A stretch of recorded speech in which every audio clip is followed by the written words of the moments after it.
Welcome to this episode of A Facilitator's Journey. Today I am joined by the charismatic Laura Payne-Stanley. Laura and I have crossed paths in the Hampshires of the UK, and I just love her energy and her no-nonsense approach to business, to being a coach, to being a consultant. And so I've invited her to join us today to talk all things money, if I'm really honest. So this is your invitation. Get a drink, get cozy, pull up a pew on the pink chair and tune in your ears. Hey Laura, how are you? I'm good. How are you? I'm not bad today, thank you. Welcome to A Facilitator's Journey. It's a pleasure to have you here. I ask all my guests as a first question, how do we know one another? I like our story. I think it's got a really good digital meet cute.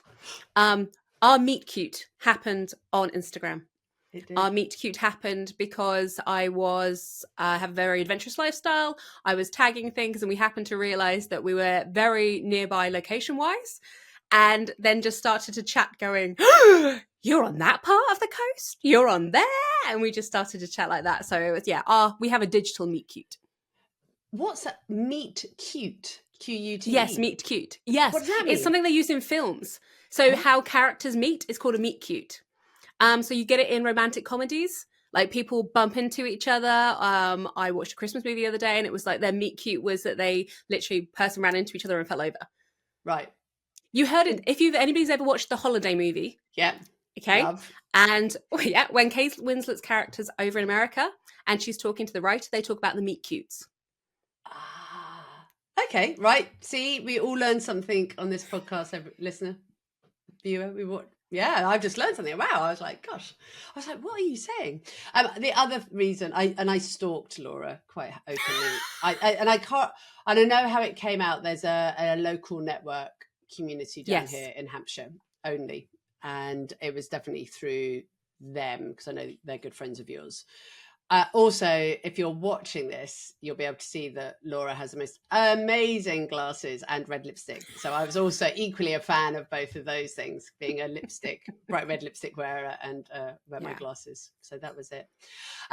Laura, can you describe for people listening and watching, what do you do? How do you describe yourself?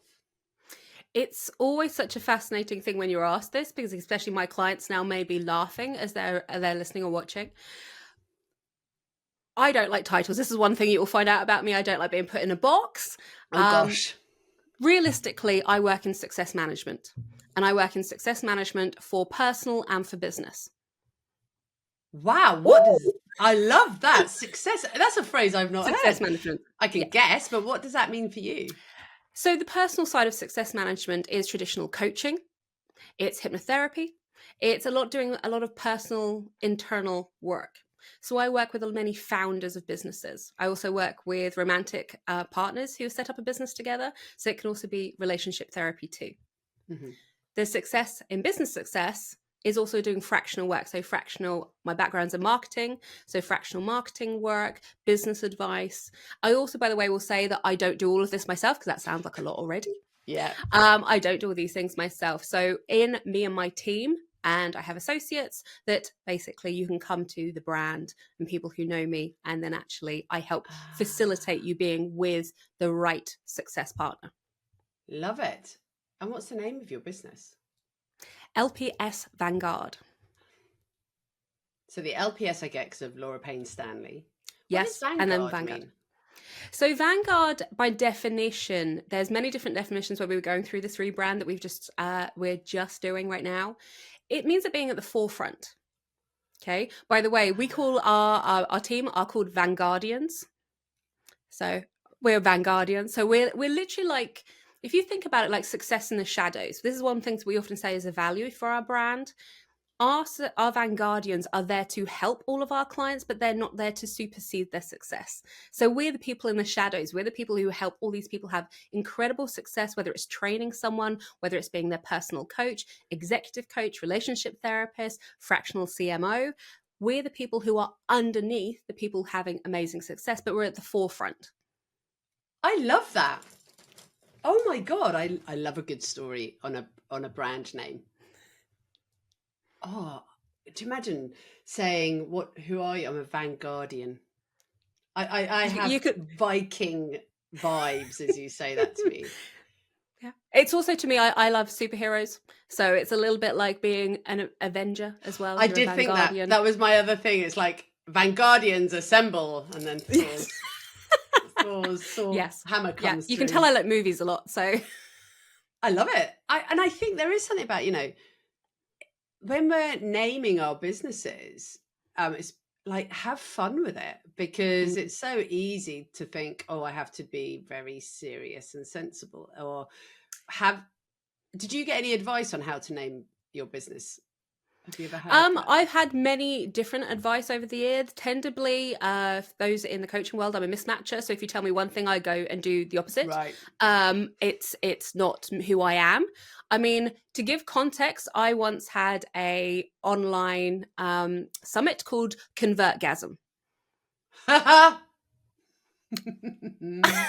I do a lot of tongue in cheek. I like to zig when people zag. So I like creating attention. So yeah, naming things, I always like to have a bit of fun with it. I love that. I've said this before on here, but I was given 3 bits of naming advice when I was first setting up and leaving corporate land in 2007. They were like, they were like brand people in the city. It's like, either name the business after yourself, which I didn't want to do. Name your business after what it is you do. So at that time, I didn't know I had School of Facilitation in me, but that's an example of naming a business of what you do. And then there's abstract. So an example of abstract is orange or apple. Yes. So absolutely.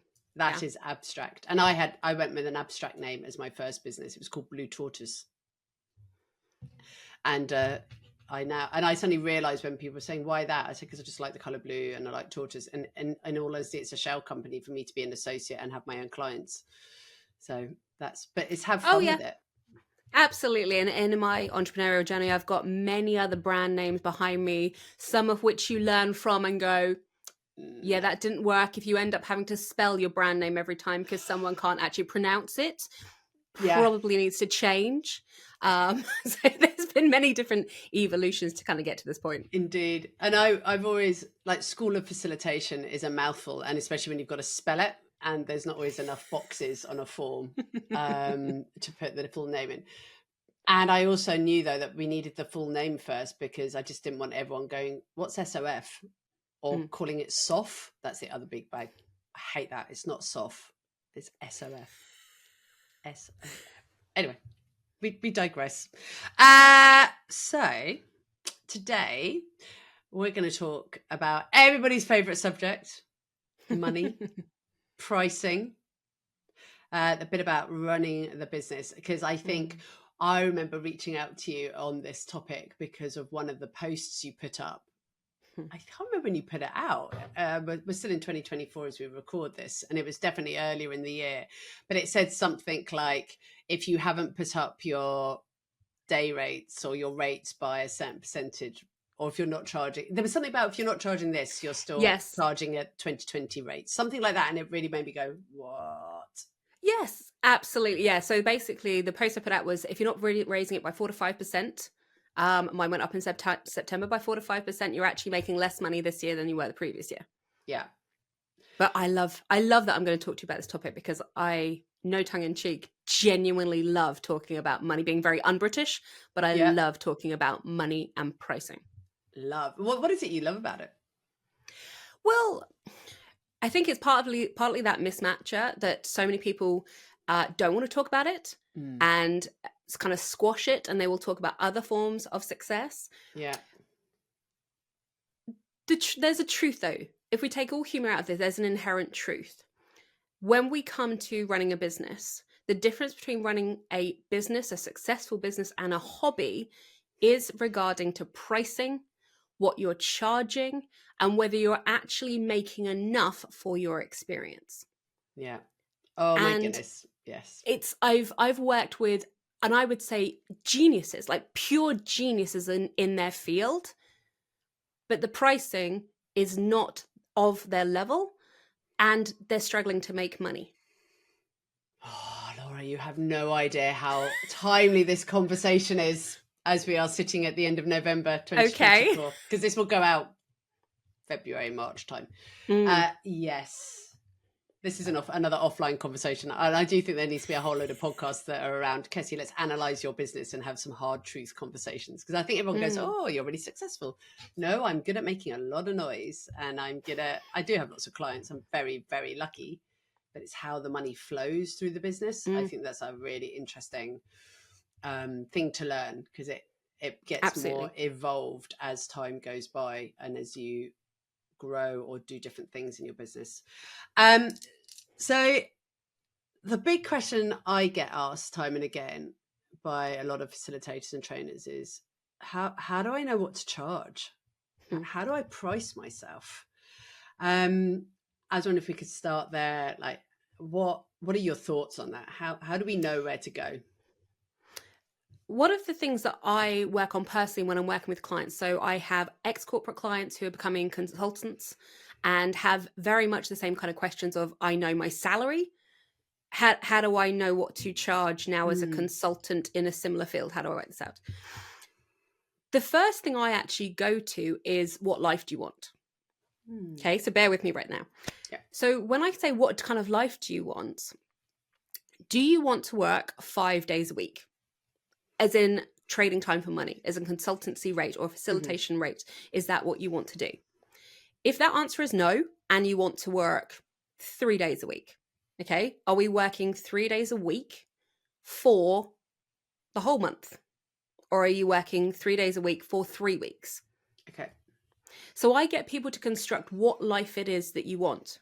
Yeah. By the way, and I know my clients will be loving listening to this because they all know this about me, I only work in facilitation coaching mode 3 weeks out of the month.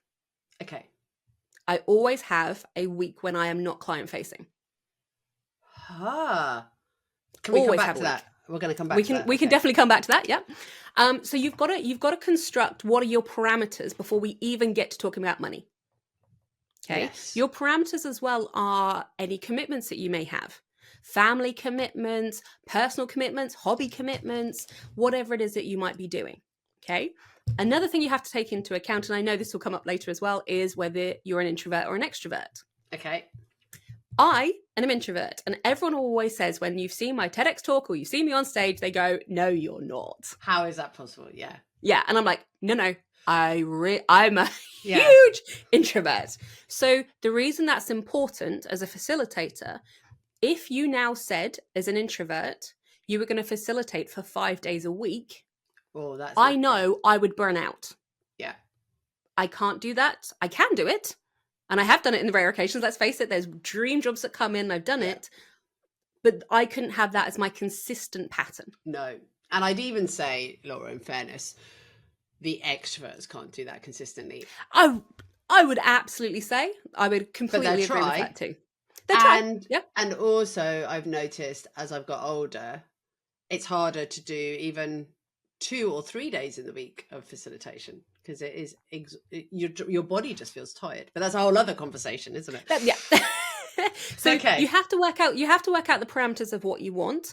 The other thing I will say to I would say newer people coming in, facilitators coming into the industry,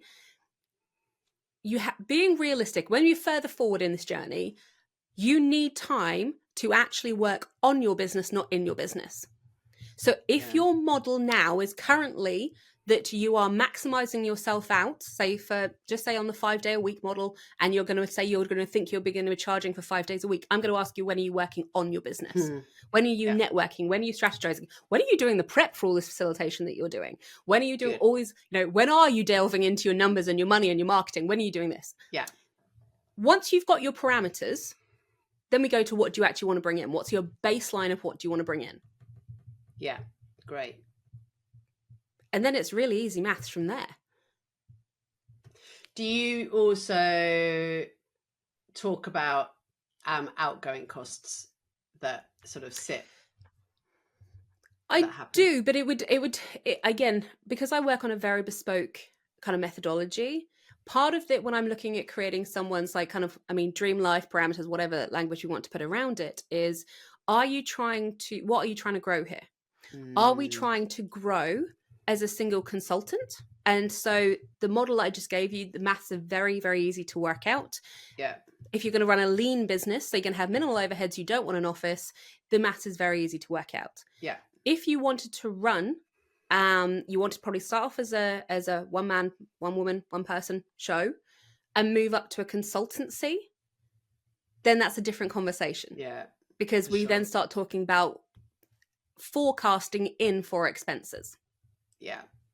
So do we want an office at some point? Your rates also, by the way, if you are looking at that model, not your rate, because you're hiring people in, you need to make a margin on top, and then we need to actually charge them out. So you have to make sure you're covered.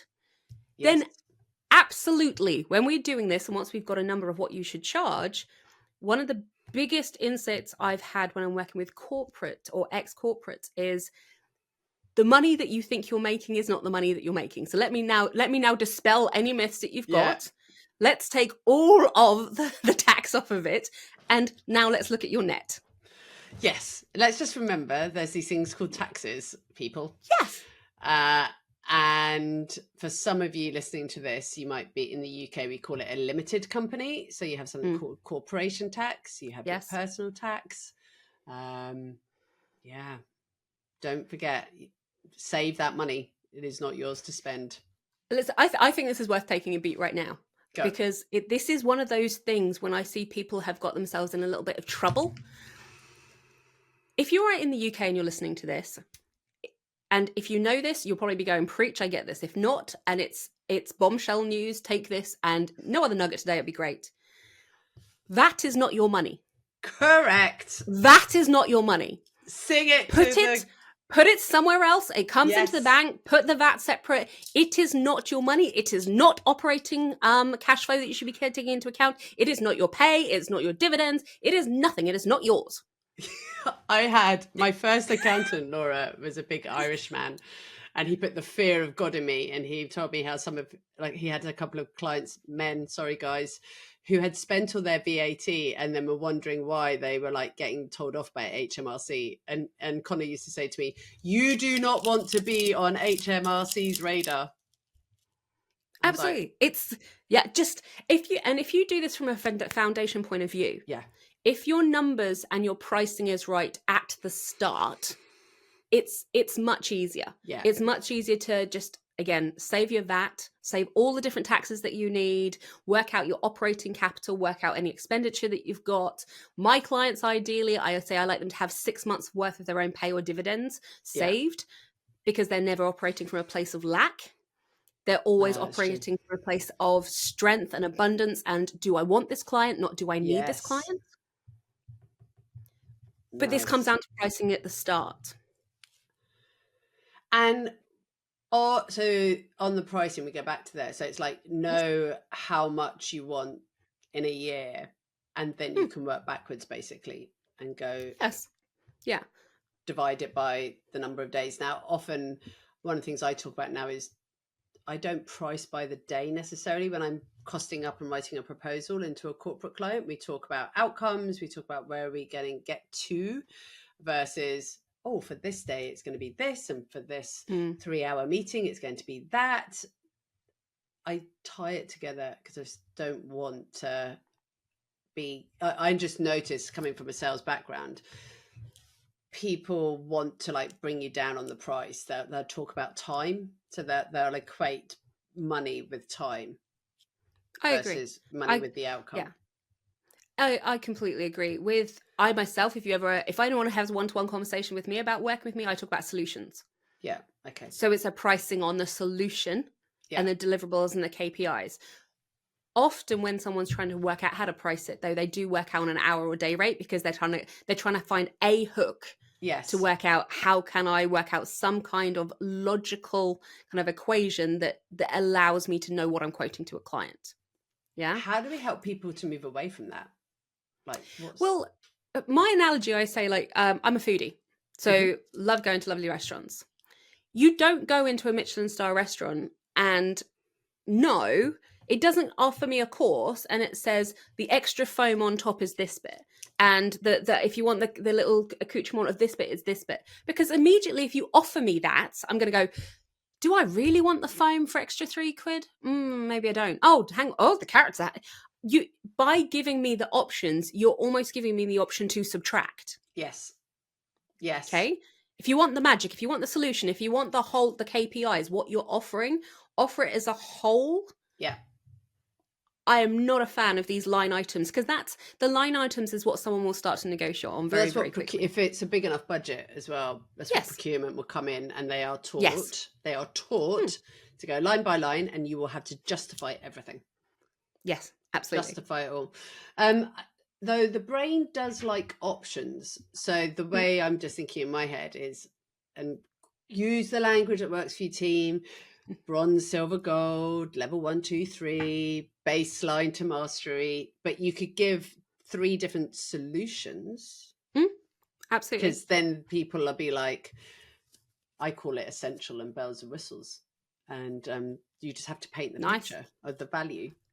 And, yeah, absolutely. And so when we come to solutions, it absolutely does. Also, I would, again, the mismatch for me goes, I've done the opposite before. Okay. I've gone to a client and I do trainings on this as well sometimes to stick to your guns. It works sometimes that you go, do you know what? I can adapt and create 3 solutions and the client could have kind of reduced KPIs of what their expectations would be and you can still offer that. Sometimes though, that's what they want. That's what they need. That's what's going to help them achieve their goals. And I can create 2 other options, but it's not gonna work. What they need is the whole package. Okay. So be confident and say, this is the solution. This is the price point for that solution. Yeah. Nice. And so this then plays into, I think, another part of your magic as well, because I know you're a hypnotherapist, is the inner world of the entrepreneur, the solopreneur, the facilitator trainer. And some people listening to you go, no, just hold it, just speak to it, say this is the price. Some people might go, oh my gosh, how do you do that? Like, oh, like, you have that there's an inner wobble that goes along. And again, it's something that I've learned in my time over the last 15 years is, you've got to do the inner work to be able to do the outer work. Yes, absolutely. I mean, when we come back, if we bring it back to pricing, if you don't believe in your pricing, your client's never going to believe in your pricing. So again, doing this work, if you can't physically say your pricing or your solution pricing out loud to someone, if they were in the room to you, do not hit send on that email, because if you are not fully behind it, it leaks through in your language. You start to see if that's okay. And it's like you read these things and can feel someone's just like, I'm not sure. Okay. But even the body language, Laura. Yeah, it's like, okay. Do you know, is that okay? If I'll come back to you. Everything goes like this. Yeah. If you are not confident in your pricing, you've got to do the inner work. I do not believe people, when I've done this work, and just going, you should be charging this much. Because again, if you can't stand in front of a client and say, this is my solution price point, and you can't do it with confidence and integrity. Integrity is a huge part. Again, we're not talking about necessarily overinflating experience beyond what you can help facilitate. But if you can't do that, no email is going to get it away from you either, because you feel that's a passive sell. That doesn't work. Correct. You've got to do the inner work to know why you are great. Never ask a client to believe in you more than you believe in yourself. Absolutely. Yeah. Another one a friend used to say to me was, when you're pricing up a big project, especially into some of those bigger corporates, is consider the person who's the final decision maker and what their salary might be in a year, and bring in the project, depending on the size, but especially if it's mid-range, to around, if not just below, their salary range. Otherwise, we've noticed this with some conversations, you can see them like going, you're saying you can do that in 4 months, but that's my salary. And you're like, yeah, there's a lot of work that goes into that project for 4 months. And Yeah. it's about buying decisions and just thinking. Oh, absolutely. Yeah, absolutely. You've got to know who you're selling into. Again, with corporate work, I will quite often ask, does it need to go to procurement? Mm-hmm. Is there a sign-off level? Oh, So brilliant! if you're I'm doing glad you're talking about this. Yes. if there's a top limit that depends who you're hired in by, can sign off without going to procurement. If I can come under the radar that I don't need to go to procurement, and you might not be registered with that company, you might not want to first time, everything else in between, why would you not do a trial piece of work with them, still paid for, get it under that limit, prove yourself, and then go for the bigger project? So again, it's still exactly what you said, Kirsty, knowing who you're selling into. Yes, and do some homework on your Yes. stakeholders as well, which we can now do so easily through LinkedIn, through the power of just a basic Google search. You'll get some key information, and even the company that you're talking to, you'll be able to understand what their strategy is, where they're looking to go, and therefore how your project fits into that, which I think is a really useful conversation to be having. Okay, back to pricing. What else do we want to talk about? Okay, I've got notes. I've talked to Laura before this. It was like you said, doing competitor research, but we do it wrong. What were we talking about when we said that?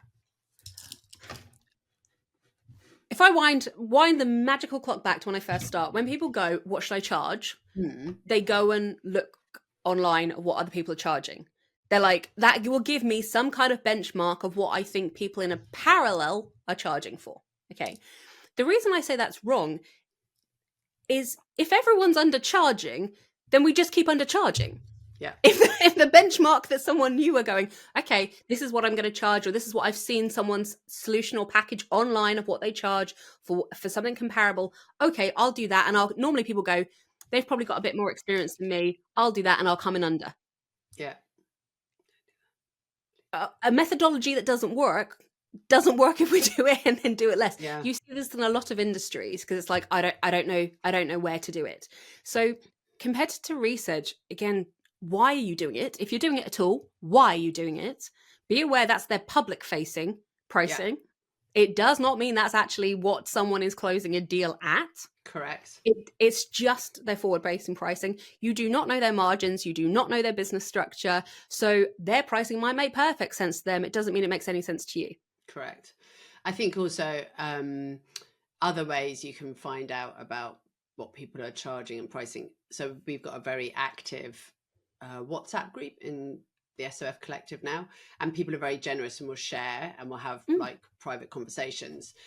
And now what Laura's just said and shared in terms of, but be aware, what is their structure? What are their parameters? Like, how are they running their business? May not be the same as yours. So please take everything with a pinch of salt. The other thing as well that I've noticed, and this came through some research I did in 23 about pricing for facilitators and trainers, is where people are making the move from being the associate to having their own direct client. We have noticed a pattern that people undercharge when they go and start firstly having their own direct clients, because they look at their associate rate and they go their direct client rate, they put it up a little bit. Well, they put it up quite a bit, but they leave a lot of money on the table versus those people who have pure 100% direct clients versus a blend of associate and direct client. And again, it can also depend, just say that associate depends how you're contractually obliged with associates. I will say this, if you don't have a clause that an associate can't work direct with a client for a time period, so you're not protected from that. If you were a client and a client goes to that associate going, can I come direct to you? I know what I'm paying. Here's what I'm being charged out at. What are you being charged out at? Let's come to a kind of understanding. Cool. That's how it can work as well. But again, look at the logic that sits behind it. There's a reason people are charging what they're charging to make these businesses not just successful, but sustainable. Yeah. Health-wise, personal-wise, in the long term. I don't know if everyone always realizes that when you have your own clients, is the time and effort and energy it takes to work with them, to get the deal, to write a proposal, depending on the complexity of a project. The nurturing, I think, that goes into this is not just, and that should Yeah, that's in a way. If you were, depends how you're running your business. We do a lot of data, a lot of stats in ours. So if I was to look at a client that's gone from nurture to full client onboard, it depends whether it's an associate model as well. Any time with that client is logged. Wow. So then you get the true cost of the client, not the client facing part of the client, because actually when you're pitching, when you're nurturing, that's still client time. Yeah. And then sometimes you go, oh, okay. Sometimes the numbers shock you because we have an emotional definition of numbers all the time. Yes. And we go, this is a big client. This is a small client. You look at the data and you're like, oh, that's completely the wrong way around. That's not what I think about it. What can I just ask? What technology do you use to like log interactions with clients? We use Monday.com. So Okay. Monday.com is our project management, and it's got a time aspect to that. Okay. So like you can almost like click on it and then it starts recording. Yeah. Time. Okay. And if you forget to add time, you can add it back in manually afterwards if you realize that you've been on a client call and you've got to add it in. Interesting. I don't do any of that, but I sometimes wonder if I should do that to help me become way more aware. It's fascinating. I think numbers are sexy. Obviously, why I like talking about money. I think data's sexy because when we take the emotion out of it, so many times our businesses, I hate when people call businesses our baby. The reason I don't like that term is if I say to a client, you need to chop off that arm, it's not profitable. If you're calling it your baby, that's a lot harder to grasp around rather than it's a product or a service that is not performing well. Okay. But when you know the data, when you take kind of the emotive connection that you have with it out of it, just look at the cold hard facts. Sometimes you go, oh, wow, that client, that's an amazingly profitable client because how much time not just client facing, the prep, the ongoing, the contractual work, you can talk about lifetime value of a client versus just project value of a client. It's fascinating. Devil's in the detail. Yeah. And I'm sitting opposite Laura right now. And if you're listening versus watching, I'm like, oh my God, I just don't get excited by that. But the part of me goes, and it would be so helpful. And then I'm like, oh God. But I think it goes back to like what kind of life, like what kind of business do you want? Like what kind of lifestyle do you want to have and to live? And yeah, I completely agree. The other thing I will say about when you know your numbers, we haven't talked yet about value, measuring value. Oh, come on then, let's talk about that as well. The numbers also, when you've got the data, help you measure value. Because when we're looking at a client and we can say this is a great client, we can be looking at the contract value of a client, okay? Not the emotive toll of a client, not how much time you're spending on that client, not the margin of that client. And again, it's as simple as almost kind of rewiring success means how much turnover you're making. I've worked with clients who are making beautiful amounts of turnover, multiple seven figures. We look at their profit margins and I'm literally feeling sorry for them because their margins are atrocious. Yeah. Who cares about turnover? Unless you do. But again, this is that alignment part. What life are you creating? Yeah. Yeah. I like space in my life. I like money. I like to know these things. I like to help people, but I can do more pro bono work if I'm charging my value. Interesting. Yes, that's true. Because then I've got more time to donate my time to things because actually I'm charging and got margin in the other pieces of paid work that I do. Yeah. I love this. You mentioned earlier the introvert tax. What is that? Yes. Anybody who's an introvert who's listening to this now, you will know if you've done a facilitation day, that's what we were saying about doing a facilitation the next day. Okay. I very rarely would do that now. So the rate that I'm charging has to actually include me not doing paid for client face-to-face work the following day. Yeah. So again, if you take it back into your world, what business do you want to create? What clients do you want to work with? If you're in this for the long term, and if you think about patterns and what we learn, I know the model isn't for me anymore. Mm-hmm. So I know if I'm doing a piece of work that actually it has to cover any work that I'm not doing. Great point. So I don't have a loss of income. Yes. So that's introvert tax. You basically, it's the tax that goes on top of it because you're not doing client facing work around that. I like that. Okay. Also, by the way, I will say there's NDA tax too. What's that? So NDA tax, if you are working with a client who's got an NDA, so you will never be able to use them for marketing purposes, therefore you can't cite that they're a client, you can't use their logo, you won't be able to use a testimonial that you've ever worked with them, then you are having a loss on your marketing. Depends what's in your contract. It may be in your contract that you can use the fact that this is a client of yours in your marketing purposes. If a client was to take that off, or they want to be discreet, and many of my clients do, then there is an NDA tax, because think about it right now, you can be working with this amazing group of clients that you can never tell anybody about. I like that. An NDA tax. Thank you. I knew we were going to get some gems coming out of this, Laura. Let's go back to the money, because we're at a point in the year where often people start thinking about raising their prices, and that leaves some people feeling like quite sick and worried and unsure for many reasons. Like, do I do it? How do I do it? How do I know what percentage to raise it by? What do you then say to the client? All of these things. I thought I was going discuss. And discuss. Okay, there's different strategies involved here. One of the things, if I take one point, let's talk about legacy clients versus new clients. Great. If you are working with, if you're going to raise your rates, you have to make the decision if you are going to increase your rates with existing clients, which are legacy clients. Yeah. That can also be legacy clients who may come back to you. You may have been in a contract, may have not worked with you for 6 months to a year, and might come back with you, or you're in discussions with a new contract. Okay. There is a strategy to that, because if you are to raise your rates significantly, not just a percentage increase, but significantly, that client has missed out on a narrative and is now going to go, why are your rates 25% more? Yeah. What's changed since I last worked with you? So take it as two strategies. Work out what you're going to do with legacy clients. Mm-hmm. Okay. And then new clients are actually much easier. So legacy clients, think about, again, if you can't feel confident saying your rate, please don't raise it. I mean, I want everyone to raise their rates. I've never met a client who's gone, do you know what? I want to bring down my rates. But you need to be confident in what you're saying. Nice. Okay.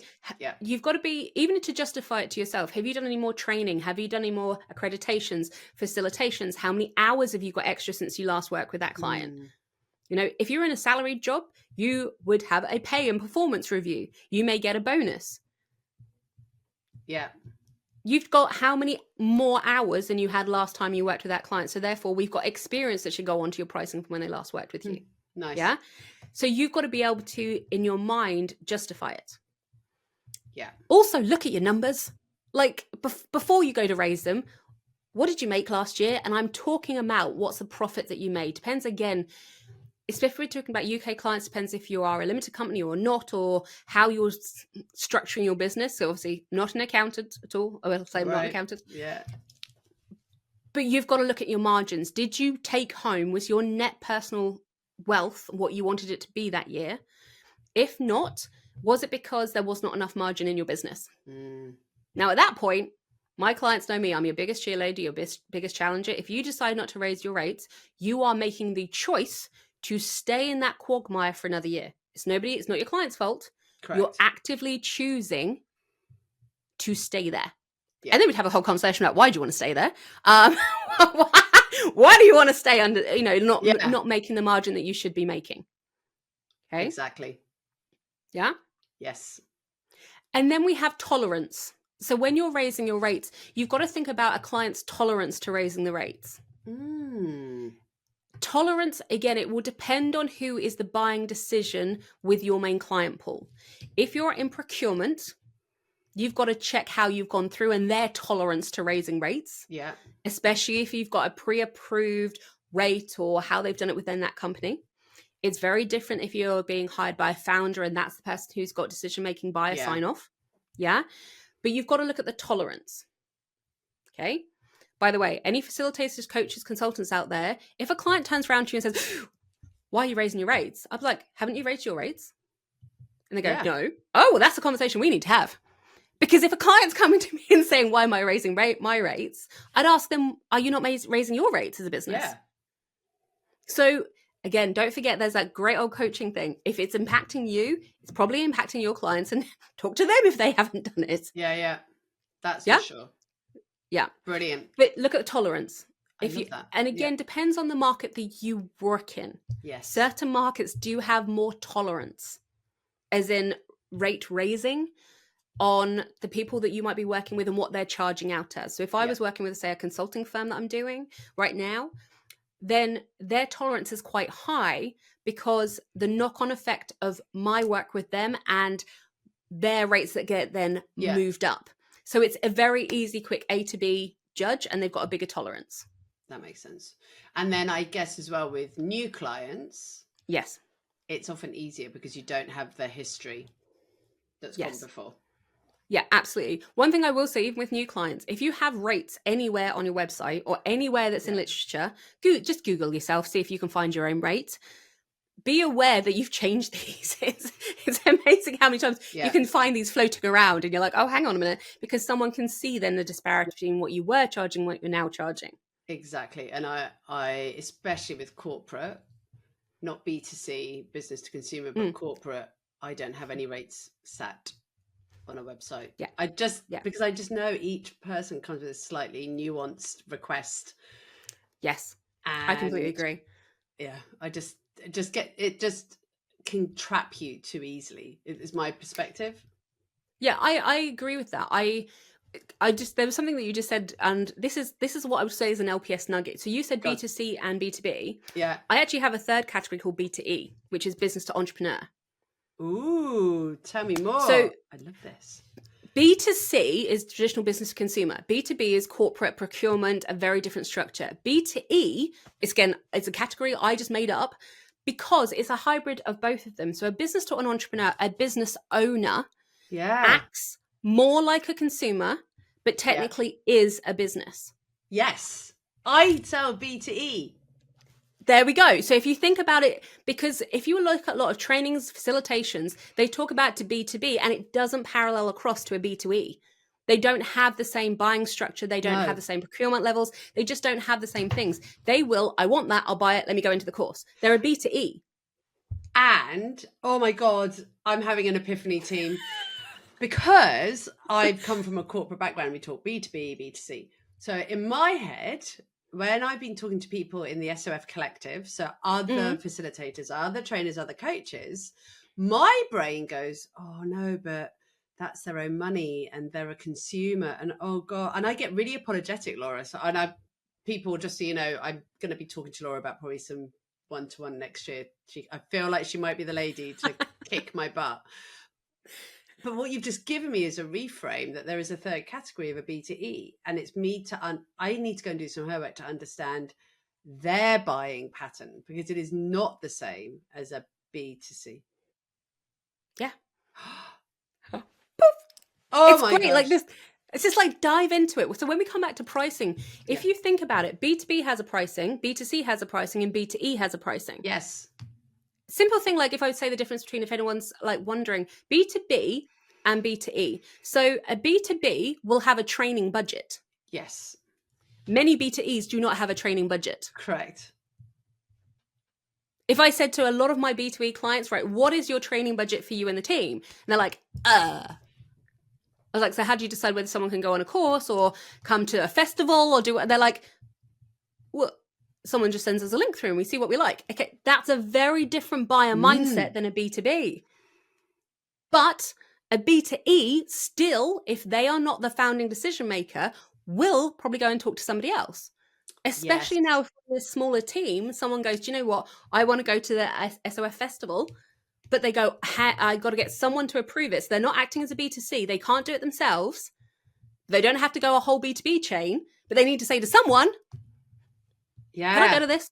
Can I spend? Yes.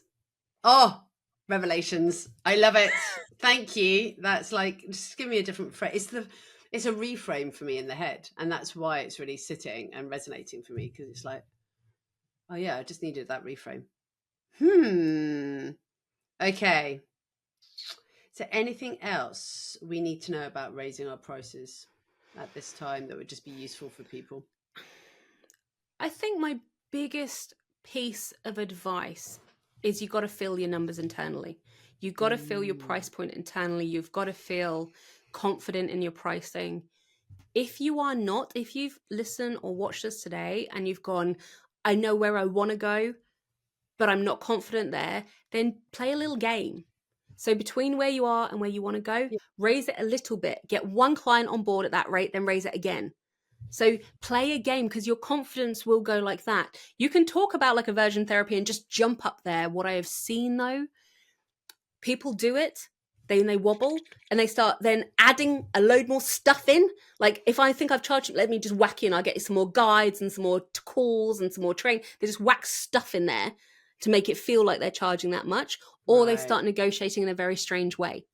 Okay. Yeah. Do a game, your confidence will build and you'll get there quick. But set the parameters for the game. 1 or 2 clients at that new rate, then go up another little bit. 1 or 2 more clients at that rate, go up a little bit. I love it. Thank you. I have a feeling we could carry on talking about this for I think we could ever in a day.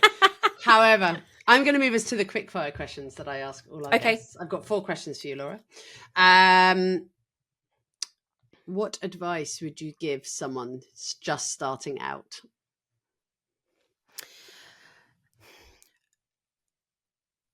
Know you.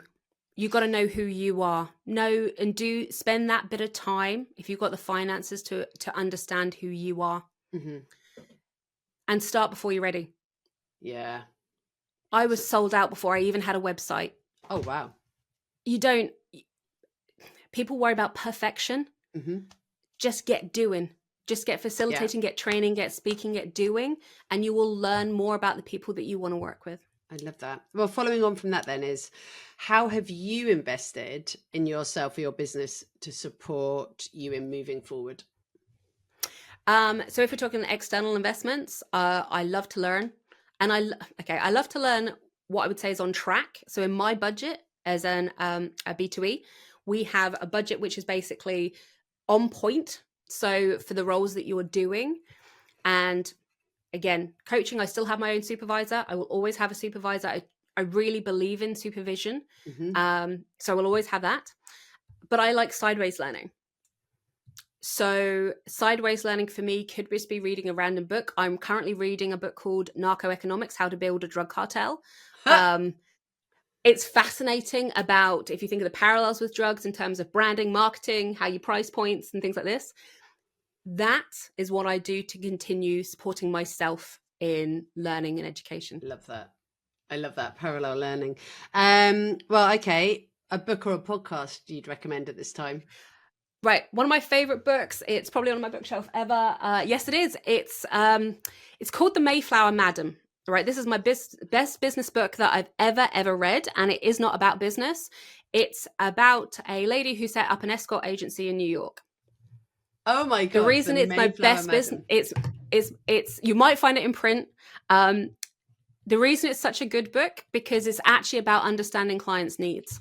It's creating a business model for your clients, not what you think the industry is creating and just replicating. Love that. And final question, who do you follow in social media land that you think others should know about?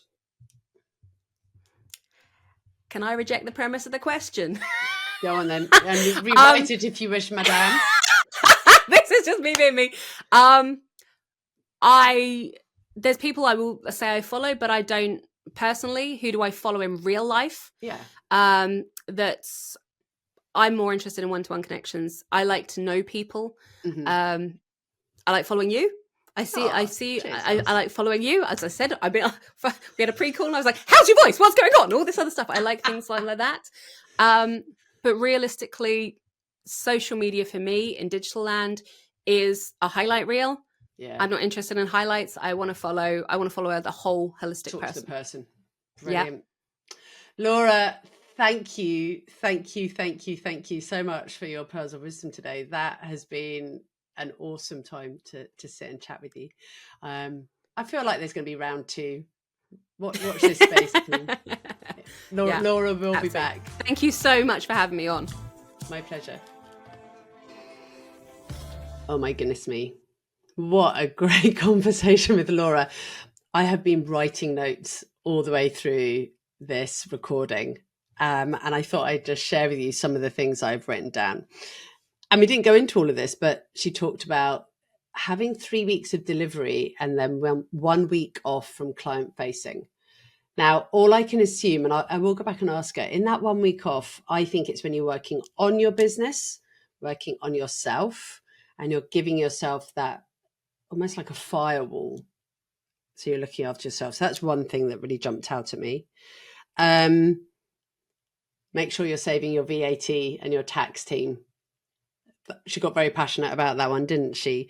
The thing about data is sexy, numbers are sexy. Love that. And look at the cold, hard facts and don't get swayed by your emotions. When we finished the recording, we carried on talking, and that was one of the conversations that I was having with her about SOF and going, I've got to make some decisions based on cold, hard facts, not Kirsty's emotions. So I wonder if those will have happened by the time this recording comes out. And then what great advice on price rising. So are you thinking about legacy clients or new clients? And then if it's with the legacy clients, things like, have you got the confidence to say your rate? What extra training or accreditations have you got since you last worked with them? But look at your numbers. And I think the one that she also said was like, what profit did you make the year before? And if you were to do nothing and stand still, would you still make the same profit and the same margin? Or do you need to put your price up? So again, some real pearls of wisdom there from our guest today. If you have enjoyed listening to the podcast, can I ask you to give it a like, a star, a thumbs up, even a comment wherever you are listening or watching this from.